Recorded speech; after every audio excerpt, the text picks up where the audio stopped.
Abra suas Bíblias, por favor, no livro do profeta Miqueias. Aí tem gente que vai falar, mas existe isso na Bíblia, pastor? Sim, profeta Miqueias. É o profeta menor, né? Entre os menores, está perto de Ezequiel, de Joel e de Oséias também, né? Depois de Jonas. Miqueias,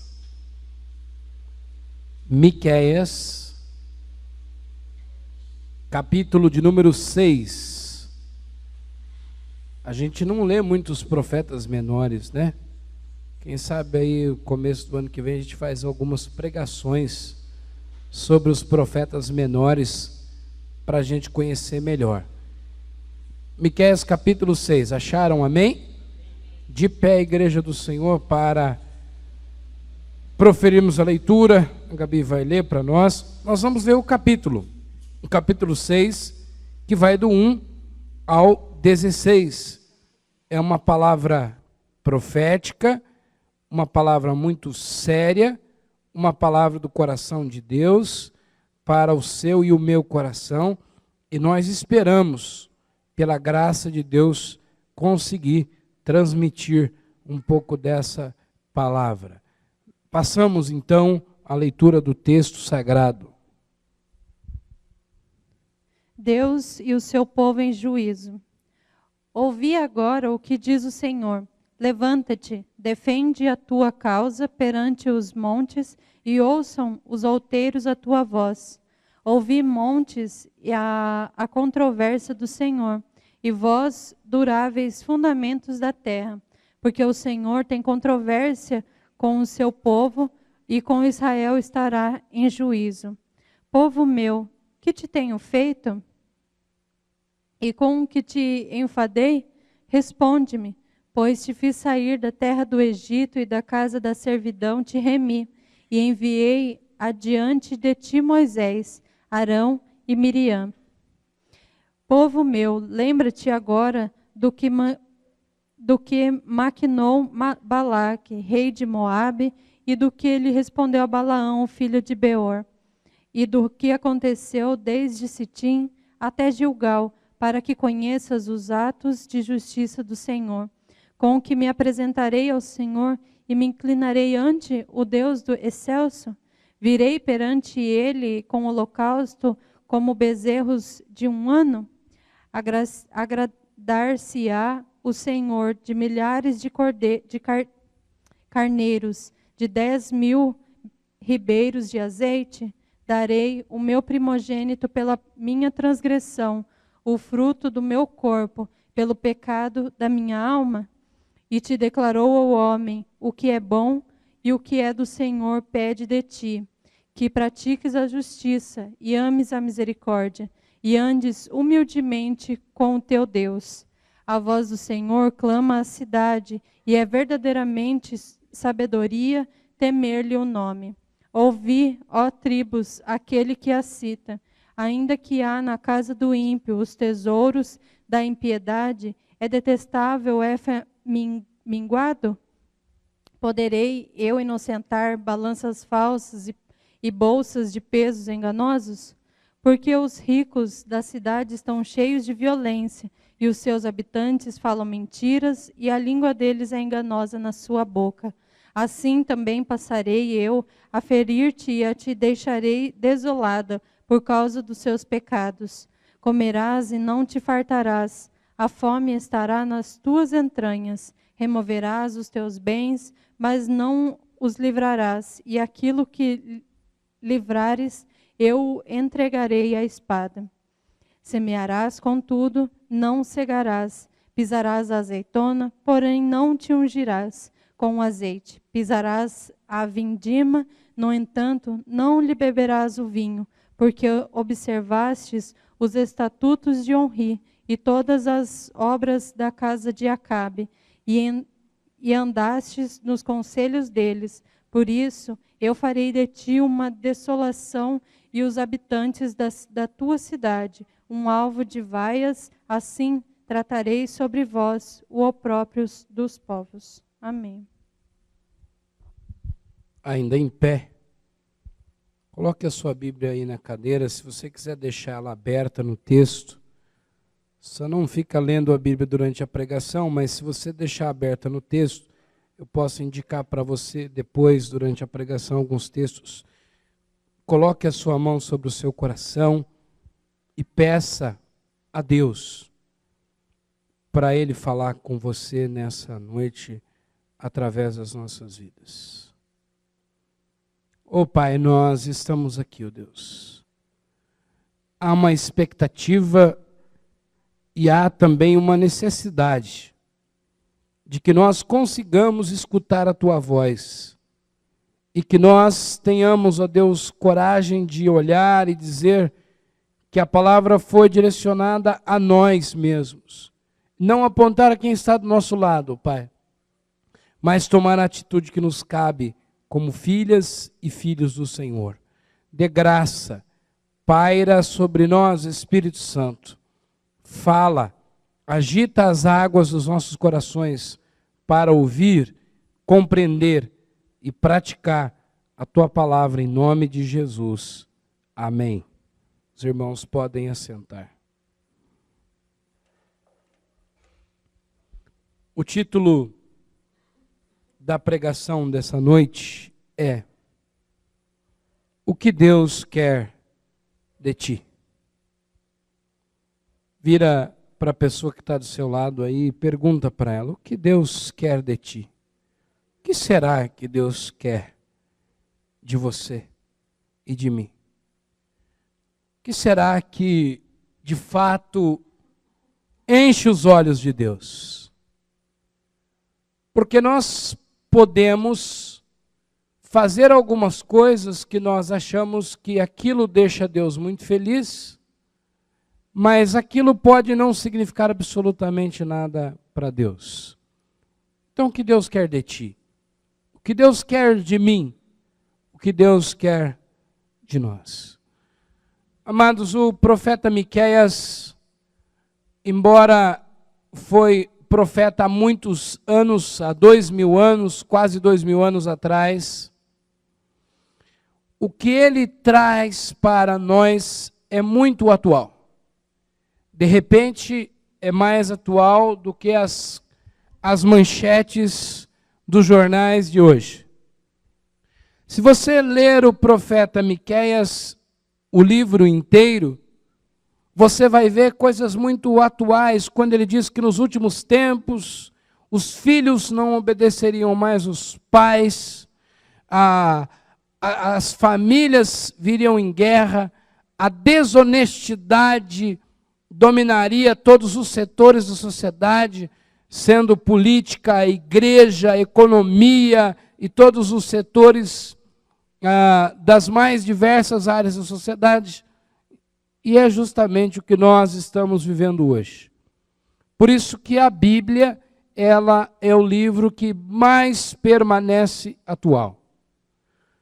Gostaria de pensar com você que o texto escrito que nós acabamos de ler nasce num contexto do seguinte: o profeta, não é fácil ser um profeta. Não como a gente entende profeta hoje. Hoje há uma confusão entre profeta e adivinhadores. Porque nós entendemos, as pessoas que não têm um bom discernimento bíblico, elas entendem que profeta são aqueles que adivinham o futuro. Porque todo mundo quer saber o futuro. E tem gente que quer tanto saber o futuro que esquece de viver o presente. Isso acontece com a gente, né? O poeta escreveu que às vezes nós olhamos tanto longe que não enxergamos o de perto. E às vezes isso acontece um pouco conosco. E o profeta, na visão bíblica, é aquele que profetiza e é aquele que sente as dores de Deus. Presta atenção nessa frase. O profeta ou a profetisa também, são aqueles e aquelas que sentem a dor de Deus. Uma pessoa pode chegar na igreja e dizer assim: olha, a igreja está bonita, olha, a igreja está cheia, olha, o louvor está lindo, olha, isso está legal, o ministério das crianças estão legal, e um profeta pode chegar lá e sentir a dor de que aquilo é coisas mecânicas, de que aquilo é estética, de que aquilo é mera formalidade e de que aquilo não está sendo feito por Deus. Portanto, o profeta é sempre alguém que sente na pele as dores de Deus, porque o profeta se importa com o sentimento de Deus. O profeta se importa com o sentimento de Deus. Se eu e você, nós somos uma pessoa íntima de Deus, se eu e você sabemos ser amigo de Deus, nós também sentimos e consideramos e respeitamos o sentimento de Deus. Amém, gente? Porque há pessoas que dizem assim: mas não tem problema que nós façamos as coisas assim, assada, é para Deus mesmo. Não, é ao contrário. Justamente porque é para Deus, é que nós não podemos fazer as coisas de forma errada. E o profeta então sente a dor de Deus. O profeta sente o povo abandonando a Deus. O profeta sente o povo cansado de Deus. O profeta sente o povo se arrastando para fazer alguma coisa para Deus. O profeta sente que o povo, a nação de Israel, estava com Deus mais por medo, mais por tradicionalismo do que por emoção, por gratidão, por alegria no coração de servir a Deus. E nós devemos estar aqui, devemos ler a Bíblia, devemos buscar a palavra, devemos orar, não por tradição, não por religião, não por meta, mas porque nós sentimos prazer na presença de Deus. Se não for assim, irmãos, os nossos afazeres religiosos se tornam cansativos até para o próprio Deus. Tudo que fazemos para Deus é necessário ter emoção. E o texto que nós acabamos de ler, ele pode ser dividido em 3 momentos. O primeiro é uma fala de Deus, através de Miqueias. O segundo é uma fala do povo. E o terceiro volta para uma fala de Deus. Dos versículos 1 a 3, nós encontramos Deus falando. Nós encontramos Deus dizendo para o povo,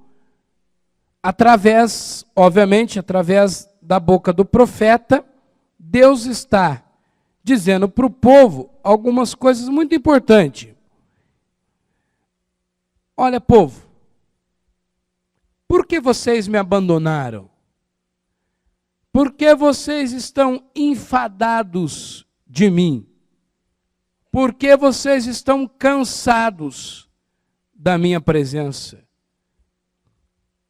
O único mal que eu fiz para vocês foi tirá-los da escravidão do Egito, foi colocar a minha proteção, foi guardá-los, foi fortalecê-los. Aqui pode-se dizer que Deus está abrindo o coração e que Deus está ferido, porque Deus vê o seu próprio povo virar-lhe as costas e abandonar. Eu queria destacar aqui uma frase do versículo 3, de modo especial, onde Deus pergunta para o povo: por quê? O que eu fiz para enfadar vocês? Parece, irmãos e irmãs, que essa expressão revela uma sensação de que Deus estava sentindo que ele estava incomodando as pessoas. Porque ele sente aqui uma rejeição daquele que diz ser o seu próprio povo. Todos nós sabemos que um dos piores sentimentos que nós podemos sofrer na vida é o sentimento de rejeição, é o sentimento de desprezo, é o sentimento de falta de consideração. E parece que Deus está sentindo isso do seu povo. O povo está enfadado. Enfadado é o mesmo que cansado, esgotado de Deus. Eles querem viver a sua própria vida. E às vezes, irmãos, isso acontece conosco. Isso acontece com a igreja. Porque nós, muitas das vezes, não temos o prazer necessário de estar na presença do Senhor. Nós chegamos na igreja, nós não vemos a hora de acabar, nós queremos adaptar os cultos nos horários que não atrapalham as nossas atividades humanas, o nosso sono, o nosso conforto, e parece que Deus vai sentindo cada vez mais que Ele está enfadando, que Ele está incomodando, e Ele abre o jogo para as pessoas. Porque há uma perda visível do prazer pela presença de Deus. Há algo interessante, porque nós dizemos que somos cristãos, mas, irmãos, como que um cristão não pode sentir prazer em orar? Vocês já pensaram nisso? Como um cristão não pode sentir prazer em louvar, em adorar a Deus? Porque adorar não é cantar. Adorar é muito mais. Como que um cristão não consegue sentir prazer em ouvir a palavra de Deus? Pois era o que estava acontecendo com as pessoas daquela época. E é o que, infelizmente, acontece nos dias de hoje. Já não tem-se o prazer necessário com as coisas de Deus. E a explicação mais clara para isso, para a falta de prazer, é que os cristãos esqueceram daquilo que diz João. João diz assim: não ameis o mundo e o que no mundo há, porque o que ama o mundo, o amor do Pai não está nele. Se a gente ama o mundo, a palavra de Deus para nós é um peso. Há duas classes de pessoas. Há uma classe de pessoa que é como Davi. O salmista diz assim: ó, como eu amo a tua palavra. E há uma classe de pessoa que a palavra de Deus é um tormento para ela, porque a palavra de Deus mexe no seu mundo, nos seus pecados, e ela fica com raiva da palavra, de quem fala, de quem a confronta, porque a palavra para uns é mel, para outros podem ser fel, pode ser amarga, pode ser pesada, porque nós não queremos desprender dos nossos pecados. Pensa que deve ter sido muito complicado para Deus dizer assim: olha, eu estou sentindo que eu estou incomodando vocês. Eu estou sentindo que vocês esqueceram do que eu fiz. Que revela aqui também a ingratidão humana. Porque a ingratidão humana, nós não temos memória. A nossa memória é do hoje.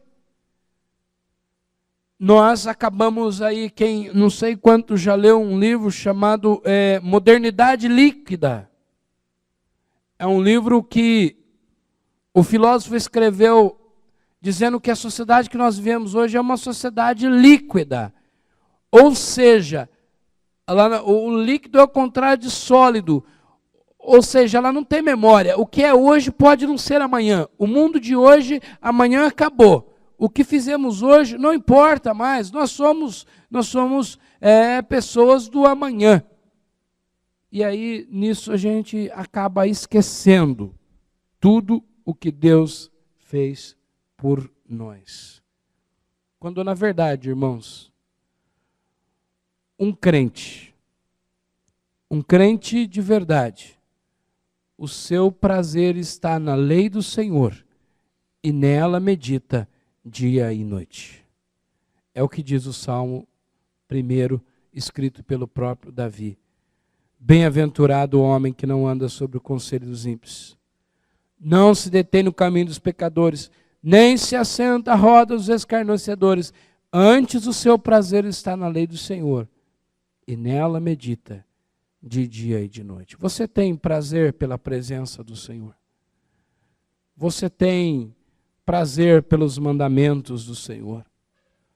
Ou você é daquele que fica dando um jeitinho na Bíblia para conseguir continuar cometendo os seus pecados, adaptando a Bíblia para a sua linguagem pessoal? E aí o profeta vem lembrar o povo.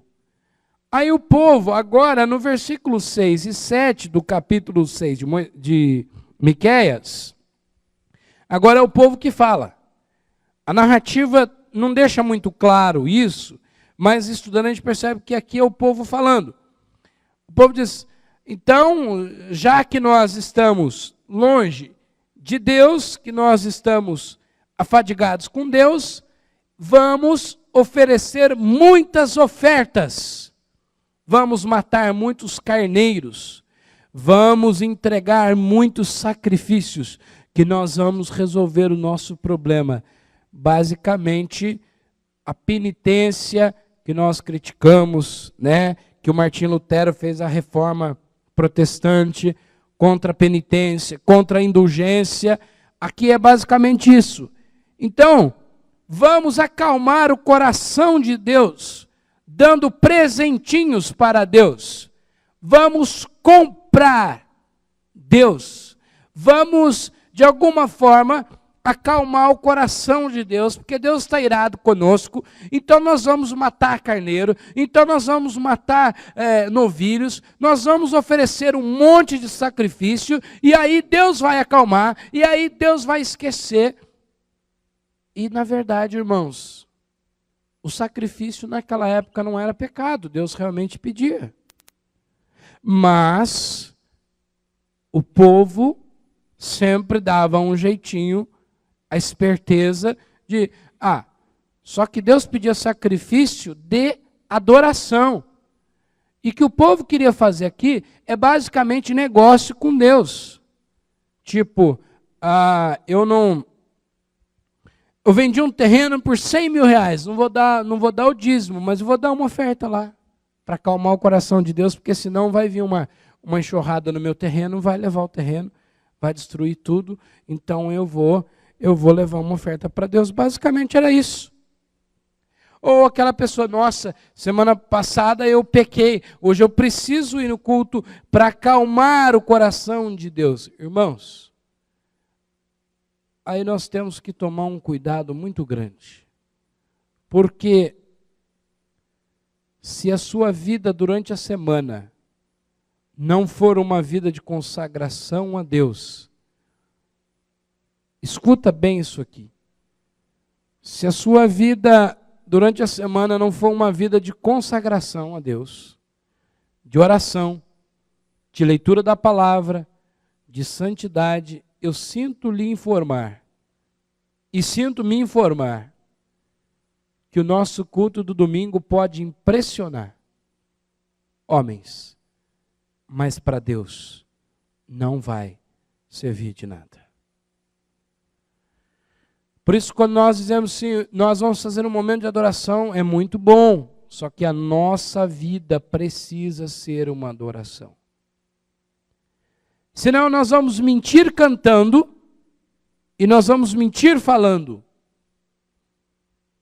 Porque culto, não há necessidade, a necessidade de prestar culto é mais nossa do que de Deus. Não imagine que Deus é um ser mimado que precisa que todos os domingos nós saímos da nossa casa para prestar culto a Ele. Claro, Ele recebe, a nossa expectativa é que Ele receba o nosso culto. Mas a maior necessidade de adorar a Deus não é de Deus que você adore, mas é sua de adorar o Senhor. Amém, gente? Estão entendendo essa palavra? Amém? Então não podemos confessar, nós não podemos compensar pecado com oferta. Há 2 anos atrás, quando um grupo roubaram uma grande quantia em dinheiro lá, os evangélicos que agradeceram a Deus porque o roubo deu certo, um deles disse: agora nós precisamos entregar uma oferta especial, não sei em qual igreja que entregaram. Nós precisamos entregar uma oferta especial, ou seja, precisamos acalmar o coração de Deus. O coração de Deus não se acalma com presentes, nem com oferta, mas o coração de Deus tem alegria quando vê santidade nos seus filhos. Nós não podemos esquecer isso. Nós não podemos. Aquele filme, né, que nós gostamos, que é um filme divertido, Alto da Compadecida, que todo mês passa na Globo, né? Tem uma história interessante lá da cachorrinha, que o padre disse que não podia fazer o enterro da cachorrinha na igreja, mas quando falaram para ele que a cachorrinha tinha testamento, falou, pensando bem, até o Papa vai concordar com isso. A cachorrinha merece dignidade, os animais merecem dignidade. Não são poucos padres e pastores que vendem a sua integridade para ficar bem com famílias da igreja, para ficar bem com a elite. Não são poucos os pastores que se rendem quando alguém diz, pastor, se você pregar contra tal caso, assim, assim, assado, aquela família vai parar de dizimar. Não são poucos os pastores que, infelizmente, vão para esse caminho. Mas ninguém compra Deus. Eu não posso comprar a Deus. Irmãos, a Bíblia é um negócio tão bem feito, tão bem amarradinho, que você pode fazer o que você quiser, mas ninguém foge do caminho do mandamento do Senhor, que é amar a Deus acima de todas as coisas e o próximo como a nós mesmos. Ninguém foge, a Bíblia é completa. E aí, volta, então, o povo quer dar um jeitinho, vamos fazer culto. Vamos celebrar. Porque daí nós acalmamos Deus. Só que daí a palavra volta para Deus. E Deus fala com o povo. O que quer o Senhor de nós? Já que o tema da pregação é esse. Aí no versículo 8, que você pode acompanhar comigo, Miqueias 6:8, há uma resposta de Deus. Miqueias 6:8, o Senhor diz para o povo assim, pratique o que é que Deus manda o povo praticar? E a justiça. Pratique a justiça. O que eu quero de vocês é que vocês não se calem diante da injustiça, diante do roubo, diante da enganação, diante do pecado. E, na verdade, há uma questão aqui importante, porque ele não está dizendo assim, olha, denuncie quem pratica a injustiça. Claro que a gente pode denunciar, mas Deus está falando assim, primeiro, nós devemos praticar a justiça. Porque senão nós nos tornamos policial de Deus. Nós condenamos as coisas que a gente pratica. E se tem uma coisa terrível, irmãos, na vida, é a gente condenar para os outros aquilo que a gente pratica. Tipo assim, eu condeno a pessoa que faz trapaça nos negócios. Mas quando eu vou negociar, eu também faço. Isso dá nojo em Deus. Isso é o pecado de hipocrisia. Isso é o pecado farisaico, é o pecado dos fariseus. Os fariseus faziam o que eles condenavam. Então a primeira coisa que Deus quer de mim e de você é que a gente pratique a justiça. Porque nós, como cristãos, tem muito cristão, irmãos, que Deus não participa do negócio dele, não.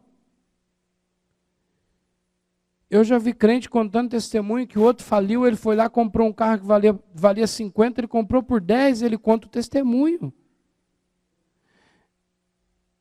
Eu já vi gente comprar um objeto por 15 e dizer que comprou por 30. E aí vender por 35. Ok. Ah, mas é negócio, pastor. É negócio. Mas não esqueça eu e você que Deus vê os nossos negócios. Praticar a justiça também é muito mais do que moral.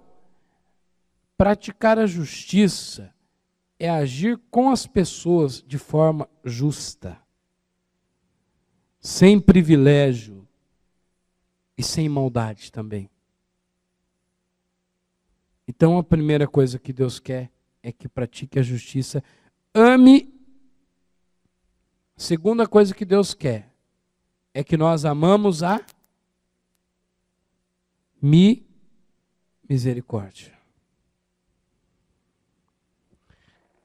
E o que pode ser entendido como amar a misericórdia? Jesus, às vezes nós perguntamos assim, por que Deus não ouve a minha oração? Porque Jesus falou assim, que a pessoa misericordiosa, ele vai usar de misericórdia. E a pessoa que não é misericordiosa, ele não vai usar de misericórdia.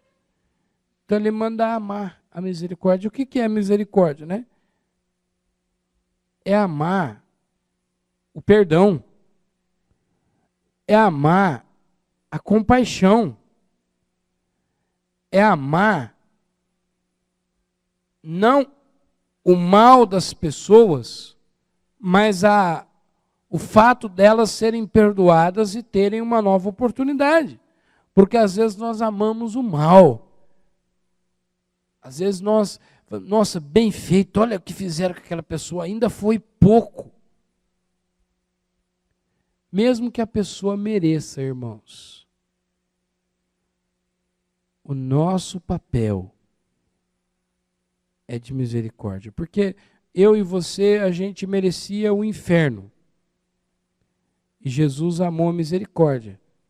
Porque nos deu uma nova oportunidade. Nós não podemos esquecer disso. E a terceira coisa que Deus quer de nós: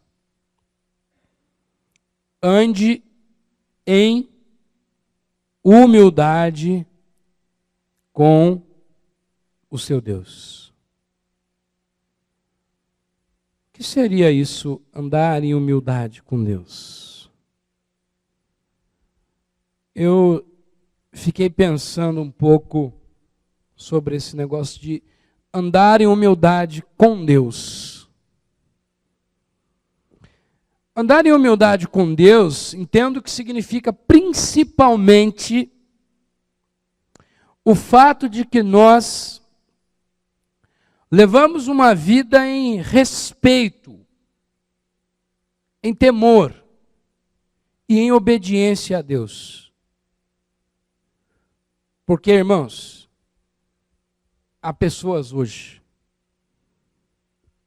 tão ousadas, ou na verdade tão dominada pelo pecado, que ela se julga capaz de enfrentar o próprio Deus. Não, porque não é assim. Deus já me falou. Engraçado que Deus só fala o que a gente quer, né? Porque se Deus confronta o pecado, não foi Deus, foi carne. Carnalidade do pregador, carnalidade do discipulador. Mas se é aquilo que eu quero, foi Deus purinho que falou para mim. Andar em humildade com Deus não é ser superior porque você tem Deus e você olhar com nojo para as pessoas que não têm. Você só não é, eu só não sou um mendigo, um drogado, ou qualquer coisa do tipo, porque a graça de Deus nos alcançou. E essa graça está livre para o outro. Essa graça também está livre para o outro. Porque, irmãos, eu creio que nós precisamos, a começar em mim, nós precisamos ter um olhar mais amoroso com as pessoas que não são tão bom quanto nós imaginamos que somos. Andar em humildade com Deus significa também que não sou eu que dou ordens para Deus, mas é Deus que dá ordens para mim. Amém? Pastor, mas Deus dá ordem? Deus não chega para mim e fica me agradando assim, você podia quebrar o galho, você é voluntário, você podia fazer o favor, você poderia, assim, por caridade, fazer a minha obra, fazer direitinho o seu trabalho, você poderia, assim, não, Deus dá ordem sim. Ele disse para Abraão, saia da tua terra, do meio dos teus parentes, e vai para uma terra que eu lhe mostrarei. Claro que tem gente que tem muito problema com ordem, porque nunca aprendeu a obedecer a ninguém, a respeitar ninguém, então ordem é um problema para ela. Mas Deus dá ordem sim. E se a ordem é de Deus, nós temos que obedecer em humildade. Nós temos que andar em humildade. Então, as três coisas que Deus quer, porque daí o povo diz assim, então Deus está enfadado conosco, então vamos oferecer sacrifício e nós vamos acalmar a Deus. Aí Deus fala, não, eu não quero sacrifício. Eu não quero, inclusive lá em Mateus está escrito, misericórdia quero e não sacrifícios. Então Deus responde para o povo, olha, o que eu quero são três coisinhas. Eu quero que vocês amem a misericórdia, pratiquem a justiça. Eu quero que vocês andem em humildade na minha presença, porque o povo estava vaidoso, o povo estava egoísta, o povo estava, sabe, irmãos, você quer ver as pessoas? Deixa um pobre virar rico para você ver. A maioria deles se tornam pessoas soberbas, orgulhosas, vaidosas, e aí Deus faz tornar pobre de novo. Por quê?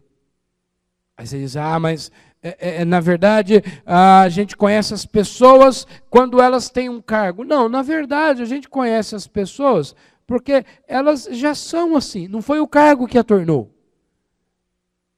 Nós seres humanos, nós sem Deus, nós somos propensos à vaidade, à luxúria, a tudo que não presta. É por isso que nós precisamos muito da misericórdia e da graça de Jesus nas nossas vidas. Então, há uma palavra de Deus para nós nessa noite, que é a palavra mesma dada por Miqueias ao povo daquela época. Três coisas do Senhor, que é do pastor e que é de você. 3 coisinhas o Senhor quer de você. Será que você é capaz de repetir as 3 coisinhas aí e pensar se você está fazendo ela? A primeira coisa, pratique a justiça. Diga comigo aí, pratique a justiça. Você tem que dar uma olhada na sua vida, irmão, se você está praticando a justiça, viu? Eu já dei uma olhada na minha aqui e tenho as minhas conclusões. Em segundo lugar, ame a misericórdia. Diga aí, ame a misericórdia. Você tem amado a misericórdia, irmão? Ou você gosta quando o cacete ronca, né? Tem amado a misericórdia? Em terceiro lugar, Deus fala, ande em humildade comigo. Diga humildade com Deus. Que tipo de vida você está levando com Deus? Como é real, como são reais essas coisas que nós estamos falando aqui. Como são próprias do dia de hoje. E o Senhor diz para eles assim, olha, vocês vão plantar e não vão colher. Vocês vão comer e não vão se sentir alimentado. E isso quer dizer falta de satisfação. Porque é justamente isso, uma pessoa sem Deus, elas não têm satisfação. Se elas têm 10 mil no banco hoje, amanhã elas querem ter 20. E se elas têm 20, elas querem ter 30. Não há satisfação, irmãos, em riqueza. Não há satisfação em dinheiro. Não há satisfação em sexo. Não há satisfação em bebida. Há satisfação em Jesus Cristo. Tão somente em Jesus Cristo. Há um cântico antigo dos nossos, que nós chamávamos na época de corinho, né? Os mais novos pensam que corinho é aqueles coisinhas da Chip, lá da Roma Chip, né? Mas há um cântico que diz, satisfação é ter a Cristo. Não há melhor prazer já visto. Sou de Jesus e agora eu sinto satisfação sem fim. Sim, paz real e gozo na aflição. Achei um segredo. É Cristo no coração. Cristo no coração, meu irmão, minha irmã. Eu tenho muito medo, às vezes, de que tudo que nós fazemos a Deus, Ele possa desprezar. Eu tenho medo que Deus despreze os nossos cultos, porque nós não estamos, talvez, praticando a justiça, amando a misericórdia e andando em humildade. Eu tenho medo, às vezes, irmãos, de que nós estamos envolvendo em uma comunidade justamente para acalmar o coração de Deus, porque nós achamos que Deus precisa de culto.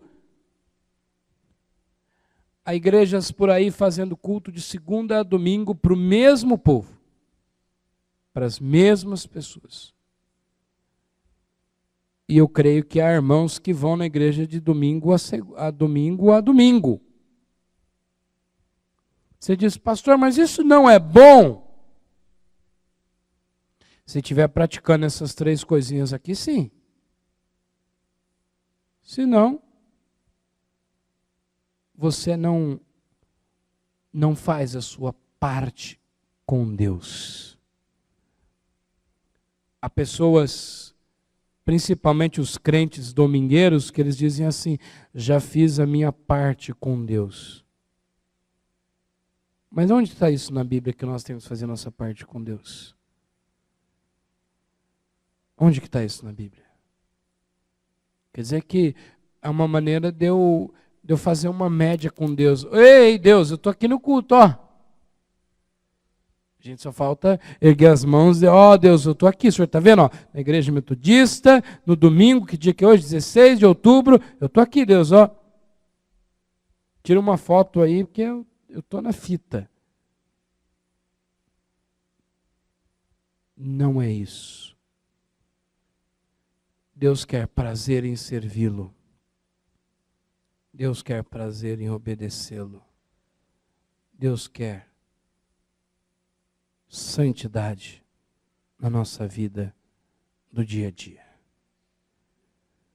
Naquele dia, diz a Bíblia, muitos dirão, em teu nome expulsamos demônios, em teu nome curamos enfermos, em teu nome fizemos louvorzão na praça, em teu nome levamos comida para os pobres.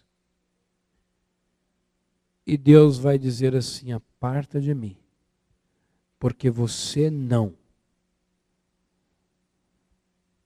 exerceu a justiça, não amou a misericórdia e não andou em humildade comigo. Irmãos, que Deus restaure o nosso prazer. Que Deus nos faça vir ao culto ou qualquer outra coisa que façamos a Ele, não como uma base de troca. Na época da escravidão no Brasil, tinha uma prática chamada escambo. Escambo era negociar sem moedas, era fazer trocas. Então, por exemplo, tinha um toca-fita lá, eu fazia uma troca com o Guilherme com toca-disco. E às vezes nós estamos fazendo escambo. Nós fizemos uma vida longe durante a semana inteira e no domingo nós vamos na igreja receber uma palavra e acalmar o coração de Deus. Não é assim. Que Deus coloque prazer na sua presença. Quero chamar o Ministério de Louvor para um cântico. E nesse espírito eu quero orar por mim. Eu quero orar por você. Deus não empolga com o que você faz na igreja. Deus empolga ou não com aquilo que você faz na sua casa. Um culto lindo para Deus é uma vida na presença dEle de segunda a domingo. Uma adoração na presença de Deus é santidade. Que Deus restaure o prazer pela presença. Que Deus restaure o prazer por Ele. A gente cansada de Deus. A gente vivendo o tempo do profeta Miqueias. Porque o que eu fiz para te enfadar? É que Miqueias pergunta. Deus pergunta através de Miqueias. E há pessoas que estão nessa situação com Deus. Aí, como elas estão nessa situação com Deus, aí a igreja não é boa, o louvor não é bom, o pastor não é bom, o horário do culto não é bom, mas ela tem um problema com Deus, ela está cansada de Deus. Se esse é o teu caso nessa noite, que Deus renove o prazer pela presença. Se coloque de pé, todos os irmãos e irmãs. Eu gostaria que você saísse aí do seu lugar e viesse aqui no altar. O altar tem um significado, irmãos. Quando a gente chama no altar, é porque no altar é o lugar onde o povo renova a aliança.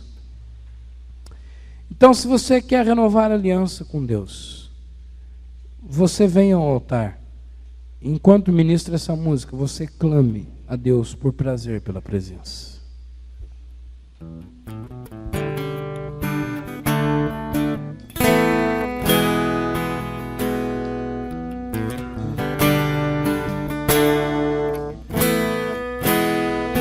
Preciso de ti, preciso do teu perdão, preciso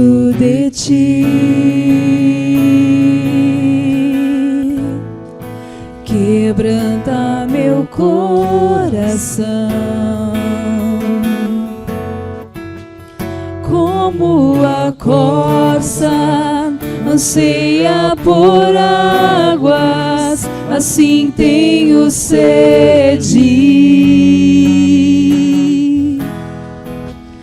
Como terra seca, Você possa assim pedir. é minha alma. Deus, preciso de Ti, Senhor. Distante de Ti, Senhor, não posso viver. Não vale a pena existir.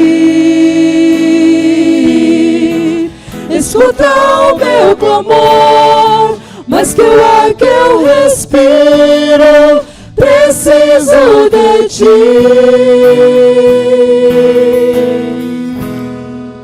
Não posso esquecer. E você tem a memória daquilo que Deus tem feito por você. O que fizeste por mim, como alto é o céu.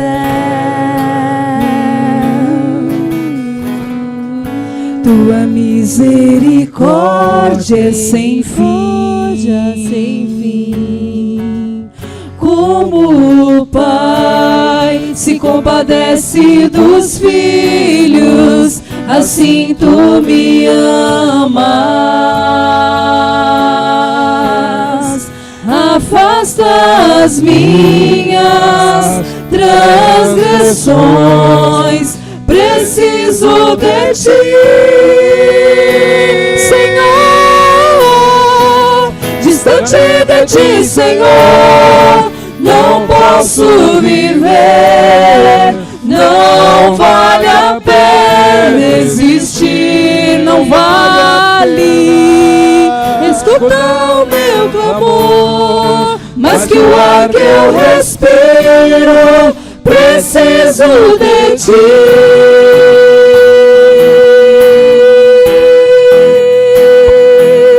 E as lutas vêm tentando me afastar de Ti. Frieza e escuridão procuram me cegar, mas eu não vou desistir. Ajuda-me, Senhor, eu quero permanecer contigo até o fim.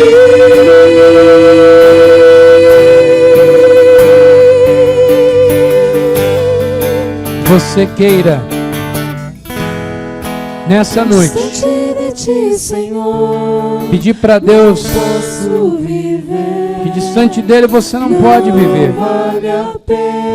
que distante dele não há sentido de vida. Que Deus escute o clamor teu nessa noite, o meu clamor, e que nós possamos aproximar do Senhor. Ó Pai, em nome de Jesus, nos ajuda, ó Deus, a aproximar do Senhor. Nos ajude, ó Deus, a não querer comprá-lo com os nossos cultos, mas a ter uma vida na Tua presença. Nos ajude, ó Deus, a amar a misericórdia, a praticar a justiça e andar em humildade na Tua presença. Porque é isso que o Senhor tem pedido de nós. É isso que nós precisamos. É isso que nós queremos. Eu oro pelo Teu povo, oro por nós, buscando a Tua bênção, em nome de Jesus. Restaura-nos, fala conosco, quebra barreiras, ajuda-nos a viver o Evangelho de Cristo, em nome de Jesus. Aleluia, Senhor, aplauda Jesus. Oh, glória a Deus. Oh, glória a Deus. Aleluia. Glória a Deus. Preciso de Ti. Preciso de Ti. Aleluia. Pode ir voltando aos seus lugares. Que Deus os abençoe.